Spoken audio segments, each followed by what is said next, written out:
nacional, que tenham a coragem necessária para fazer a devida justiça. Brasília, 15 de outubro de 2015.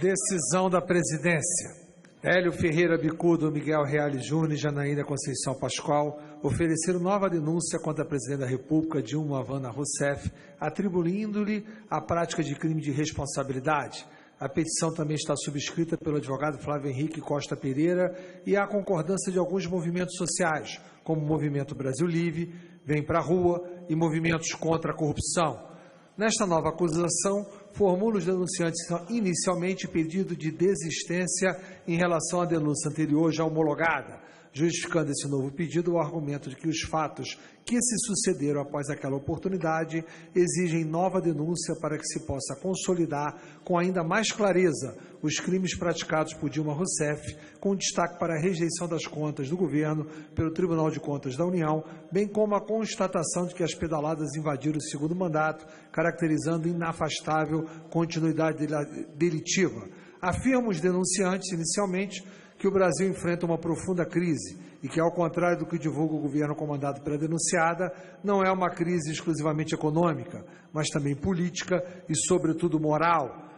Asseveram que, ao contrário do que tem defendido o governo federal, essa crise não é nem se tornará institucional, sendo o Brasil atualmente um país de instituições consolidadas que continuarão funcionando apesar da situação e fatalmente exercerão papel extremamente relevante para que sejam desvendados os crimes cometidos no coração do poder.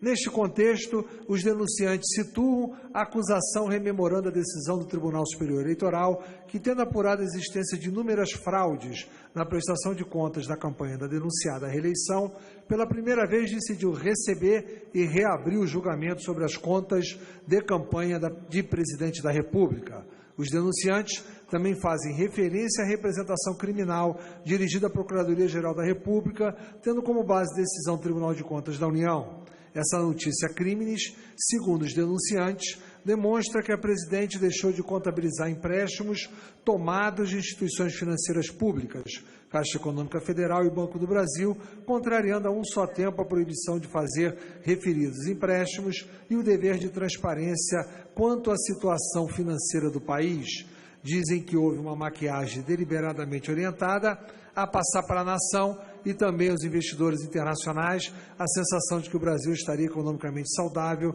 e, portanto, teria condições de manter os programas em favor das classes mais favoráveis,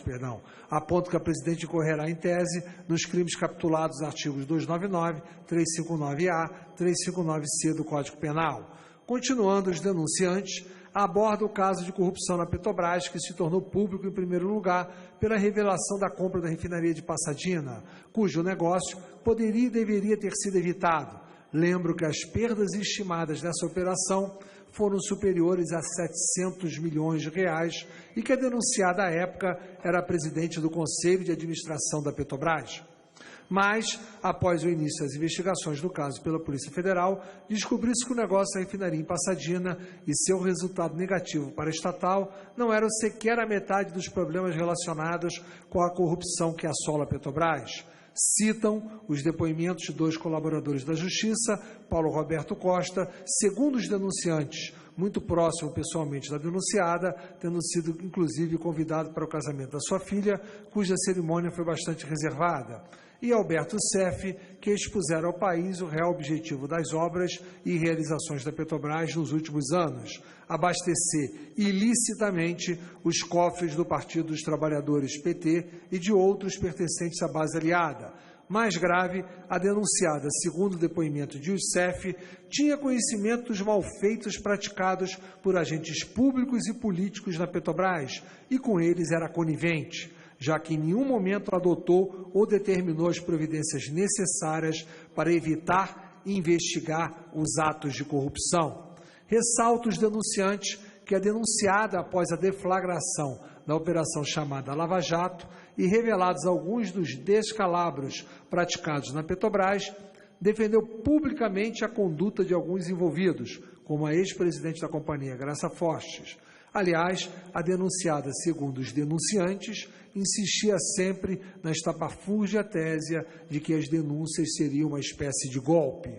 Destaca os denunciantes que a relação da denunciada com o ex-presidente Lula é muito próxima, a ponto de ambos, em diversas oportunidades, terem registrado ser uma parceria indissociável. Nesse contexto, não haveria como a denunciada ignorar o suposto tráfico de influência cometido por Lula em favor da construtora Odebrecht, sendo tal conduta leniente caracterizadora de crime de responsabilidade. Outro escândalo atualmente em apuração apontado pelos denunciantes como sendo de responsabilidade da denunciada é o dos empréstimos sempre em operações sigilosas concedido pelo Banco Nacional de Desenvolvimento Econômico e Social, BNDES, a outros países para a realização de obras por empreiteiras brasileiras, as mesmas envolvidas nos escândalos Petrobras, operações sempre precedidas da intermediação do ex-presidente da República, Lula. Por fim, cito o envolvimento da ex-assessora de confiança da denunciada Elinice Guerra no caso de corrupção investigado na Operação Zelotes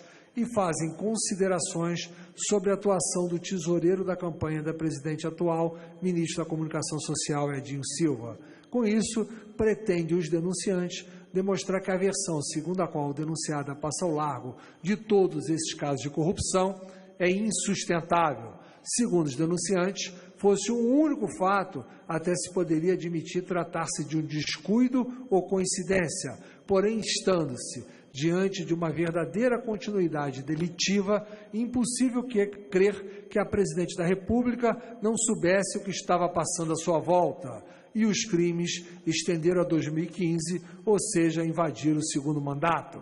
Defende a tese de que a denunciada agiu com dolo e não apenas com culpa. Dizem que reforça o entendimento de que a presidente da República agiu com dolo o fato dela sempre se mostrar muito consciente de todas as questões afetas ao setor de energia, bem como aquelas relacionadas à área econômica e financeira. Tecem considerações sobre a insatisfação popular, as manifestações e a elevada rejeição da população em relação ao governo atual e finalizo com o argumento de que, ao contrário do que prega a denunciada e aqueles que lhe são próximos, notadamente o ex-presidente Luiz Inácio Lula da Silva, o único golpe que se praticou foi a reeleição da presidente. Em suas razões jurídicas, os denunciantes sustentam inicialmente que o processo de impeachment busca a verdade real, razão pela qual os fatos narrados não limitam a atuação do Poder Legislativo. Afirmo que as revelações já existentes são suficientes para a deflagração do processo. Quanto ao que chamaram de desmandos na Petrobras,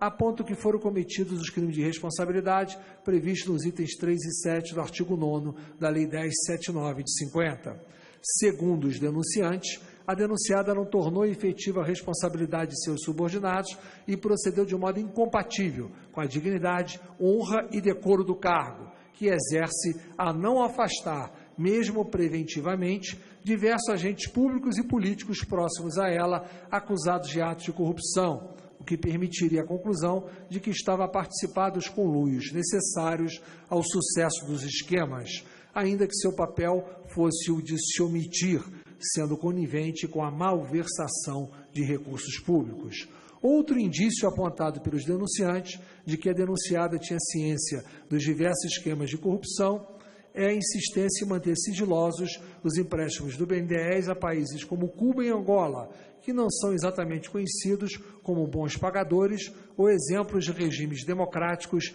e transparentes. Sobre outra vertente, aponta os denunciantes que a presidente da República também cometeu o crime previsto no artigo 10, itens 4 e 6 da Lei 10.079/50, ao editar nos anos de 2014 e 2015 uma série de decretos sem número, que resultaram na abertura de créditos suplementares de valores muito elevados, sem autorização do Congresso Nacional. Dizem que esses decretos foram publicados após a constatação pelo Tesouro Nacional de que as metas estabelecidas na Lei de Diretrizes Orçamentárias e na Lei Orçamentária Anual não haviam sido cumpridas, como revelado pelo relatório de avaliação de receitas e despesas primárias do 5º bimestre de 2014 do Tesouro Nacional. registram que o resultado das metas estabelecidas pela LDO, resultado primário, não estava sendo cumprido pelo governo federal, tanto que esse resultado foi alterado do PLN 36 de 2014,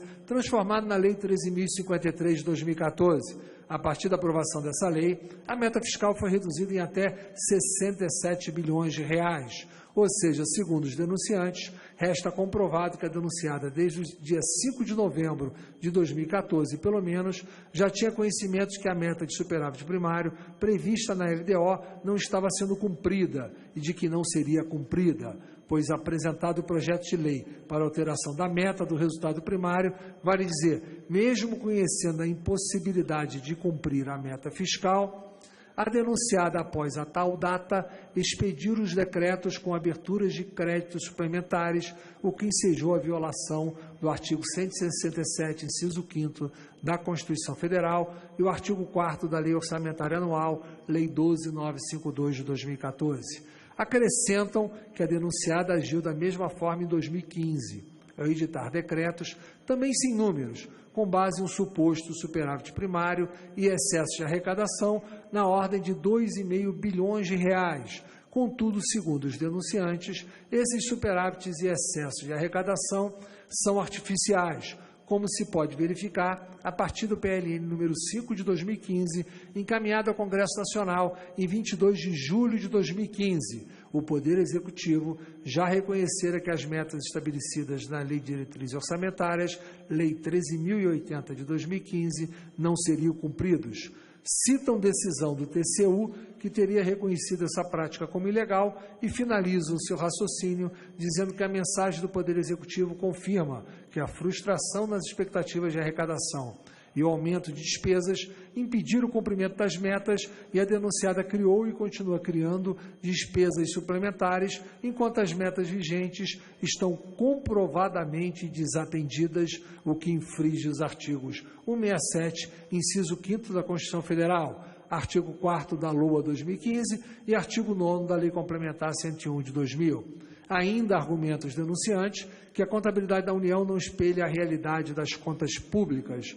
em razão da prática de diversas maquiagens contábeis que ficaram conhecidas como pedaladas fiscais. Segundo os denunciantes, essas operações ilegais caracterizam crime de responsabilidade nos termos do artigo 11, itens 2 e 3 da Lei 10.079 de 50. A União teria realizado operações de crédito ilegais a partir do não repasse de recursos a entidades do Sistema Financeiro Nacional controladas pela própria União. Tal prática teria ocorrido a partir de adiantamentos realizados pela Caixa Econômica Federal e pelo Banco do Brasil, em diversos programas federais de responsabilidade do governo federal, sendo que essas entidades do sistema financeiro estavam autorizadas a funcionar apenas como operadores de programa, não como agente financiador. Esses adiantamentos configuram mútuo ou operação assemelhada, sabendo, no entanto, que o artigo 36 da Lei de Responsabilidade Fiscal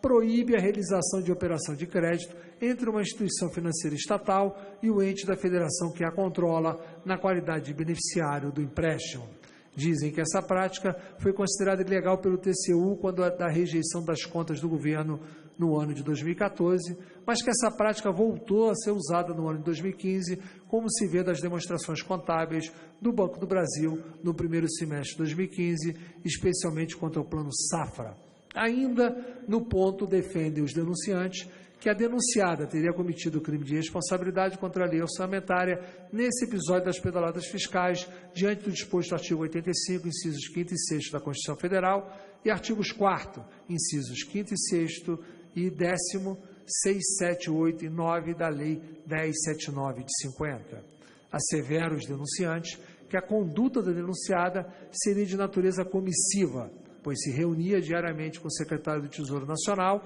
à época dos fatos, sem contar que durante o pleito eleitoral assegurou que tais contas estavam rígidas, mas que, ainda que a presidente não estivesse ativamente envolvida nesta situação, restaria sua responsabilidade omissiva, pois descumpriu seu dever de gestão da Administração Pública Federal, conforme artigo 84, inciso 2 da Constituição Federal. Defende os denunciantes a ocorrência de outro crime de responsabilidade por parte da denunciada, decorrente da falta de registro dos passivos decorrentes das operações de crédito realizadas nas chamadas pedaladas fiscais, no rol das dívidas de passivos da dívida líquida do setor público. Dizem que tal ato afronta a lei orçamentária anual, a LOA, na medida em que impede o efetivo acompanhamento das contas do governo, pois parte expressiva do passivo deixa de ser registrada, com o que acompanhamento das metas de superávit primário passa a ser uma ficção. Em relação a esse aspecto, ao desrespeitar a lei orçamentária anual de forma deliberada, mascarando o orçamento para dele fazer constar informações incorretas, com a apresentação de um resultado fiscal ao final de cada mês superior ao que efetivamente seria adequado, mais uma vez a denunciada incorreu em crime de responsabilidade nos termos do artigo 10(4) da Lei 10.79 de 50, segundo o qual são crimes de responsabilidade contra a lei orçamentária infringir patentemente e de qualquer modo dispositivo na lei orçamentária. Por fim, os denunciantes tecem considerações sobre a responsabilidade da denunciada por omissão dolosa, fazendo comentários sobre o episódio das pedaladas fiscais e da corrupção na Petrobras. Defende que a omissão é hipótese caracterizadora de crime de responsabilidade e, portanto, fundamento para o impeachment, como, aliás, ocorreu com o ex-presidente Fernando Collor de Mello. Sustento ainda a possibilidade de a denunciada responder por atos praticados em mandato anterior, ao fundamento central de que a reeleição é, em verdade, uma continuidade administrativa, mantendo-se o vínculo entre as legislaturas. Acrescento que entender diversamente seria o mesmo que admitir que a reeleição constituiria verdadeira anistia aos crimes perpetrados no primeiro mandato. Em conclusão, além de pedir para que a Câmara dos Deputados autorize a instauração de processo por crime de responsabilidade contra a denunciada, os denunciantes arrolaram testemunhas, juntaram documentos e solicitaram a notificação dos órgãos judiciais e administrativos em que estão sendo apurados os diversos escândalos por eles apontados, para que forneçam cópia dos respectivos processos. Relatados, passo a decidir. Inicialmente, registro que as liminares concedidas pelo Supremo Tribunal Federal, monocraticamente pelos ministros Teori Zavascki e Rosa Weber, nos autos dos processos Mandato de Segurança 33.837, Distrito Federal, Mandato de Segurança 33.838, Distrito Federal e Reclamação 22.124, Distrito Federal, apenas suspenderam a prática de qualquer ato que tenha sido disciplinado na questão de ordem número 105 de 2015 desta presidência. Esse ato, no entanto, já foi revogado, o que ensejará a perda de objeto dos referidos processos. De qualquer forma, certo é que o recebimento da denúncia contra o Presidente da República está previsto nos artigos 14 e 19 da Lei 10.79 de 50 e 218, parágrafo 2º do Regimento Interno da Câmara dos Deputados, sendo igualmente certo por óbvio que naquelas decisões liminares não houve a suspensão em si desses dispositivos legais ou mesmo das prerrogativas da presidência da Câmara dos Deputados. Destaca-se que o Supremo Tribunal Federal tem orientação reiterada no sentido de que a competência pela análise da denúncia contra a Presidente da República por crime de responsabilidade é do Presidente da Câmara dos Deputados, de que é exemplo, entre outros, o que restou decidido no agravo regimental no Mandato de Segurança 30.672, relator ministro Ricardo Lewandowski, plenário Diário da Justiça, 18 de outubro de 2011, com esta ementa, abre aspas, agravo regimental, mandato de segurança constitucional, impeachment, ministro do Supremo Tribunal Federal, recebendo denúncia, mesa do Senado Federal, competência. Inciso 1. Na linha da jurisprudência afirmada pelo plenário desta Corte, a competência do presidente da Câmara dos Deputados e da mesa do Senado Federal para recebimento ou não de denúncia no processo de impeachment não se restringe a uma admissão meramente burocrática, cabendo-lhes, inclusive, a faculdade de rejeitá-la de plano, acaso entendam ser patentemente inepta ou despida de justa causa. Inciso 2. Previsão que guarda consonância com as disposições previstas, tanto nos regimentos internos de ambas as casas legislativas, quanto na Lei 10.79 de 50, que define os crimes de responsabilidade e regula o respectivo processo de julgamento. Inciso 3, o direito a ser amparado pela via mandamental diz respeito à observância do regular processamento legal da denúncia. Inciso 4, questões referentes à sua conveniência ou seu mérito não compete ao Poder Judiciário, sob pena de substituir-se ao Legislativo na análise eminentemente política que envolvam essas controvérsias. Inciso 5º, agravo regimental desprovido. No mesmo sentido, o mandado de segurança 23885, relator ministro Carlos Veloso, plenário diário da Justiça 20 de setembro de 2002, com esta emenda: condicional impeachment, presidente da República, denúncia, Câmara dos Deputados, presidente da Câmara, competência. Inciso 1, impeachment do presidente da República, a apresentação da denúncia à Câmara dos Deputados, competência do presidente desta para o exame liminar da idoneidade da denúncia popular, que não se reduz à verificação das formalidades extrínsecas e da legitimidade de denunciantes e denunciados, mas se pode estender, pontinhos, à rejeição imediata da acusação patentemente inepta ou despida de justa causa, sujeitando-se ao controle do plenário da Casa mediante recurso. Número 20941, Distrito Federal, Sepúlveda pertence, Diário da Justiça, 31/8/92, inciso 2, mandado de segurança definido. É induvidosa, portanto, a competência do presidente da Câmara dos Deputados para determinar se as denúncias pela prática de crime de responsabilidade cumprem os requisitos legais, aí incluída a imputação da conduta tipificada pela Lei dos Crimes de Responsabilidade e a existência de indícios mínimos de autoria e materialidade. O momento político atual é notoriamente grave. Nunca na história da República houve tantos pedidos de impeachment contra a presidente da República. A economia não vai bem e a desconfiança em relação ao país já atravessou as fronteiras, sem contar o parecer do Tribunal de Contas da União, que, à unanimidade, recomenda a rejeição das contas do governo.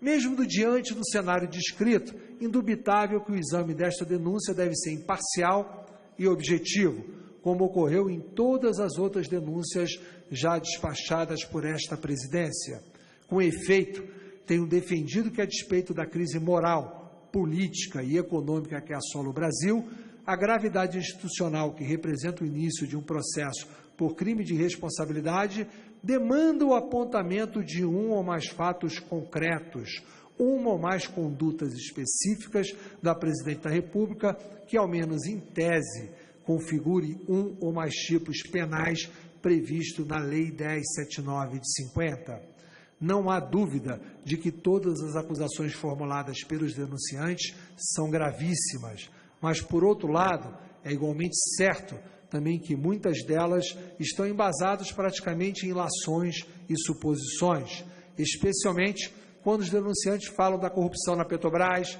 dos empréstimos do BNDES e do suposto lobby do ex-presidente da República, Luiz Inácio Lula da Silva.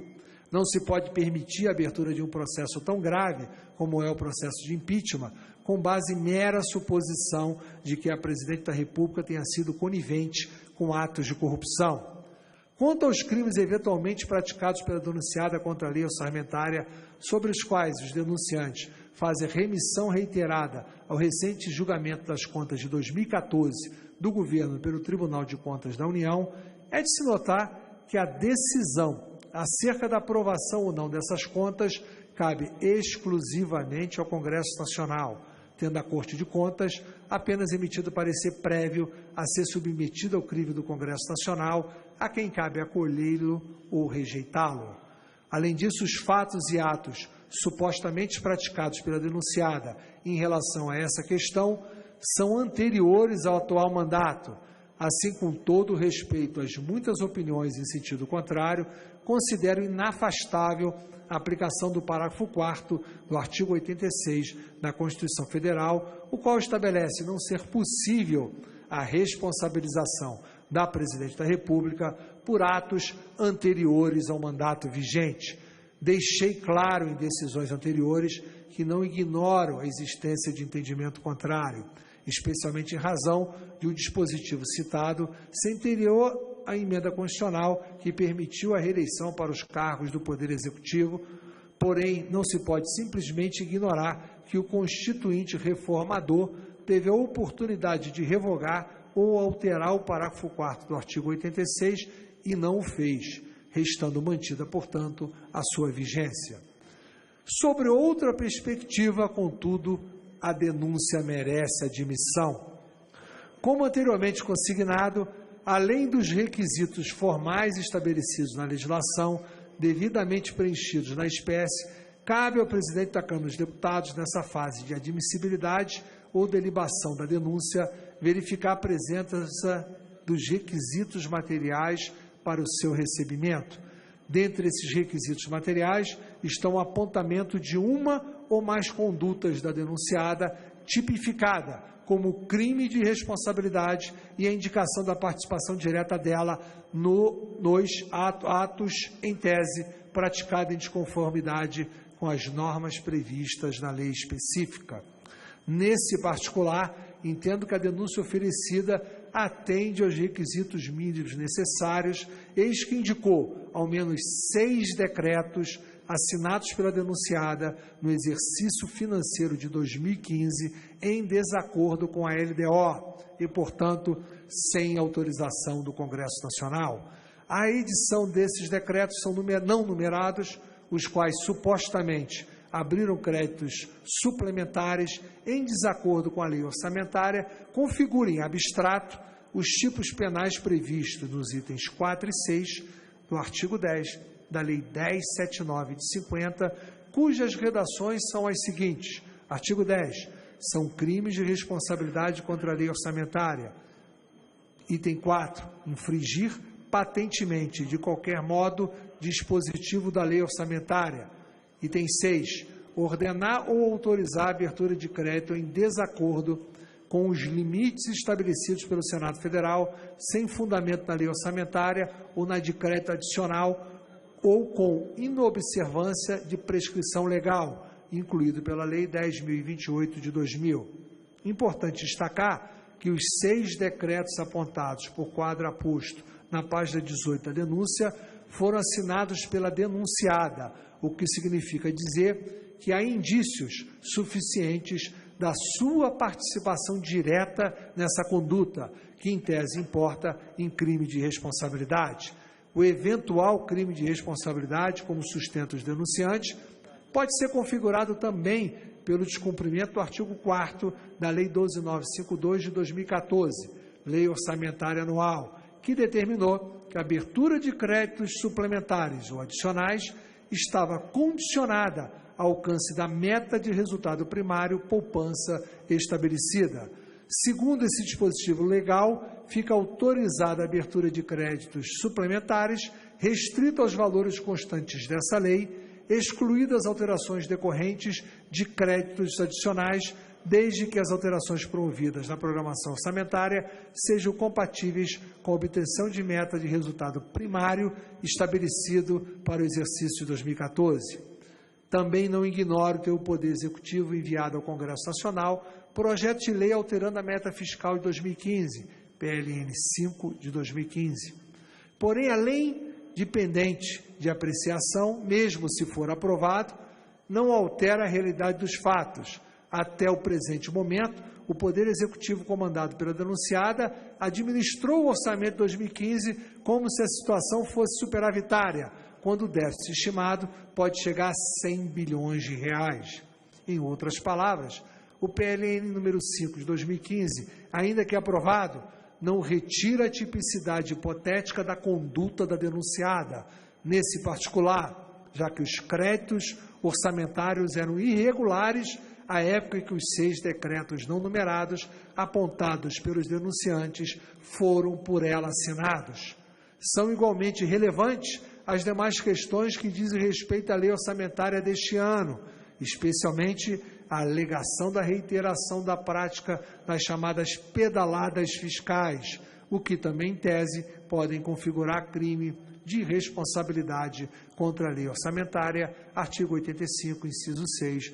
da Constituição Federal. Por tudo isso, ciente da relevância de que esse ato significa, considero que a denúncia preenche os requisitos mínimos para seu recebimento. De fato, merece análise exauriente as alegações dos denunciantes, quanto à abertura de crédito suplementar, mesmo diante do cenário econômico daquele momento, quando já era sabido que as metas estabelecidas na Lei de Diretrizes Orçamentárias, Lei 13.080 de 2015, não seriam cumpridas, o que pode ensejar o cometimento de crime de responsabilidade contra a lei orçamentária. E também merece melhor aprofundamento as razões que levaram o governo a adotar essa prática das chamadas pedaladas fiscais também neste ano de 2015.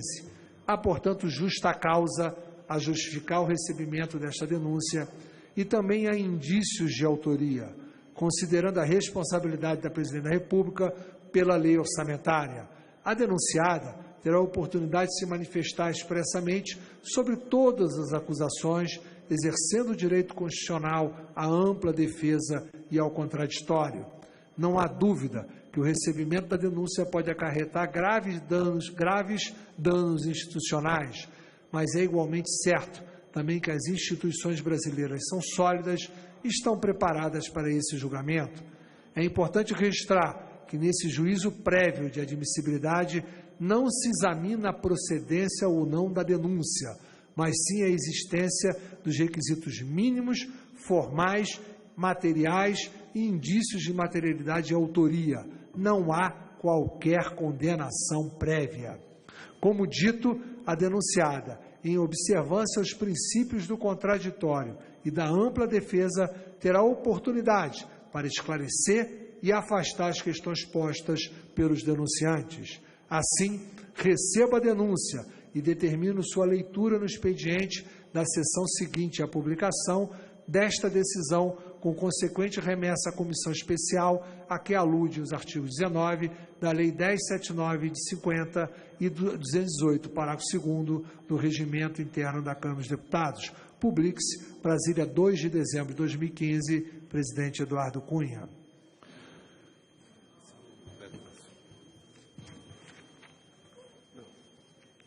Vou informar aqui.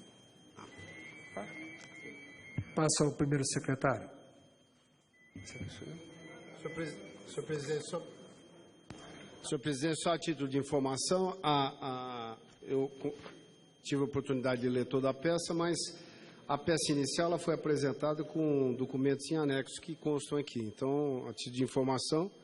ela tem aí esses documentos em anexo que ainda consta uma mídia em CD-ROM. Despacho da Presidência, Secretaria-Geral da Mesa, denúncia apresentada por Hélio Pereira Bicudo, Miguel Reale Júnior e Janaína Conceição Pascoal, compara na Lei 10.7950, em desfavor da Excelentíssima Senhora Presidente da República, Dilma Vana Rousseff, e recebida em despacho de 2 de dezembro de 2015, em 2 de dezembro de 2015, enumere-se a denúncia por o crime de responsabilidade publique-se. Ato da Presidência. O presidente da Câmara dos Deputados, no uso das suas atribuições, resolve constituir comissão especial destinada a dar parecer sobre a denúncia contra a senhora Presidente da República por crime de responsabilidade oferecida pelos senhores Hélio Pereira Bicudo, Miguel Reale Júnior e Janaína Conceição Pascoal, composta por 65 deputados titulares, igual número de suplentes, a serem eleitos pelo plenário, de acordo com a seguinte proporção: PMDB, 8, PP, 4, PTB 3, Democratas 2, PRB 2, Solidariedade 2, PSC 2, PHS 1, PTN 1, PMN 1, PEN 1, PT 8, PSD 4, PR 4, PROS 2, PCdoB 1, PSDB 6, PSB 4, PPS 1, PV 1, PDT 2, PSOL 1, PTC 1, PTdoB 1, PMB 1, e Rede 1, Brasília, 3 de dezembro de 2015, Presidência da Câmara. Nos termos do artigo 218, parágrafo 4 do Regimento Interno da Câmara dos Deputados, informa ao plenário o teor da mensagem que notifica a senhora Presidente da República para manifestar-se acerca da denúncia no prazo de 10 sessões, contados da eleição da comissão especial. Excelentíssima senhora Presidente da República, Dilma Vana Rousseff, foi oferecida à Câmara dos Deputados, no dia 21 de outubro de 2015, denúncia contra Vossa Excelência por crime de responsabilidade de autoria dos cidadãos Hélio Pereira Bicudo, Miguel Reale Júnior e Janaína Conceição Pascoal. Na sessão de 3 de dezembro, a denúncia foi lida no plenário desta Casa, juntamente com o despacho que lhe deu tramitação. A partir desta data, a Câmara dos Deputados examinará a matéria nos termos da sua competência constitucional. Em anexo, remeta a Vossa Excelência cópia da denúncia e dos documentos pertinentes publicados no Diário da Câmara dos Deputados. Pretendendo Vossa Excelência manifestar-se, poderá fazê-lo no prazo correspondente a 10 sessões, contadas após a eleição da comissão especial destinada a emitir parecer sobre a denúncia, findando às 19 horas do dia que se exauriu o prazo. Câmara dos Deputados, 3 de dezembro de 2015. Presidente. Esse momento nós vamos passar, nós estamos no expediente, vamos passar ao grande expediente. Ao fim do grande expediente, aí a sessão continua, não haverá ordem do dia pelo exaurimento do tempo, e aí as questões de ordem ou pronunciamentos poderão ser feitos. Para o grande expediente, chamo... somente após o grande expediente. Deputado Elmar Nascimento, Democratas, Vossa Excelência tem 25 minutos para o pronunciamento de grande expediente. Senhor presidente, senhores deputados, quis as coincidências do destino